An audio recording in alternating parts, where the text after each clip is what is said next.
I'm Edie Lush, and I'm here in the Hub Culture Pavilion in Davos, day 2. Very pleased to be here with David Rosenberg, co-founder of AeroFarms. Tell me, what's it about?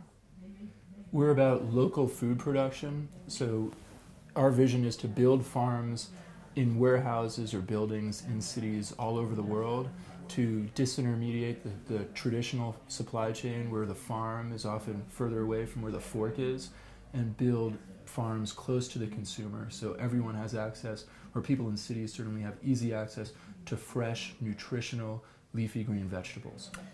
What's that do to the cost? The technologies that exist today, we could sell product at the prices that customers paying today and make money. So they won't see a difference in any costs. And the technology has evolved to a point where it makes sense for local production. And part of there are two pieces driving that. Part of it is the customer's awareness of quality leafy greens. So we don't grow head lettuce, which is the low cost leafy greens, but there's a premium paid on like baby leafy greens, for example. It's the same plant that has mature leafy greens, but it's harvested earlier, so it's a softer taste, it's a higher nutritional density, and it's a better flavor. So we sell these premium lettuces, and at that point, the cost is the same. The other item that's going down is the price of, we use LEDs, and the cost of manufacturing a diode in LED is going down. It's not necessarily Moore's law, where computer power is increasing, doubling every 2 years, but it's going down. And with our system, we have a proprietary fixture that helps us lower the costs of production. So tell me how it works. I'm imagining lettuces growing in the air. Is that what happens? Yeah, that's the air in aeroponics. So most people are familiar with hydroponics, where the roots are in water. We have a system where we fog nutrition. We mist nutrition to the root structure. And what that does is that creates a very healthy oxygenation of the roots. But beyond that, if you envision a tunnel, imagine a tunnel 80 feet long, 5 feet wide. Our growth media is a special type of cloth, and it's a batch process, and the cloth moves down this tunnel. We mist nutrition to the root structure. Above that, we give the plant the spectrum of light it wants. So plants don't need all the spectrum.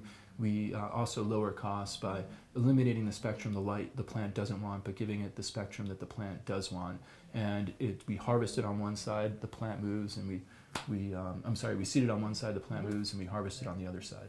And then because of the vertical nature, so each system is several feet high, and we stack one on top of the other. So we grow in warehouses or buildings and stacked vertically. Another way we're able to keep costs down is we spread out some of the costs like air conditioning or HVAC amongst a much broader group of plants, a much greater volume.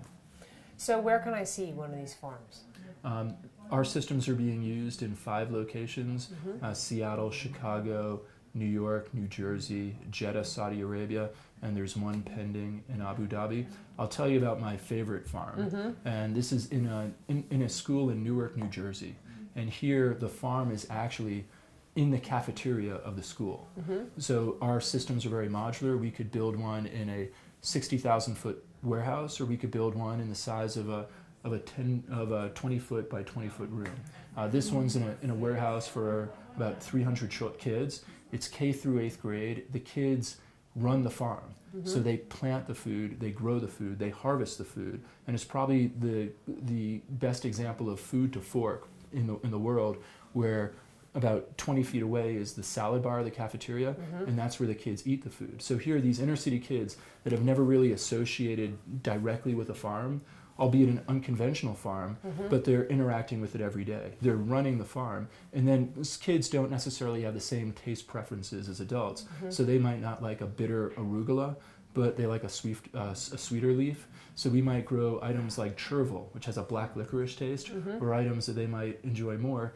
And we're starting to see, after running that farm, this is now the 3rd year, eating habits change. So the kids love learning, interacting with the farm. There are work courses that teach them about science and photosynthesis that make it real, and teach them about nutrition. And people are starting to embrace and build this more into their ongoing diet. I think I need one of these farms in my house, and then my kids might actually eat salad. David, thank you so much for stopping by the Hub, and I'm Edie Lush.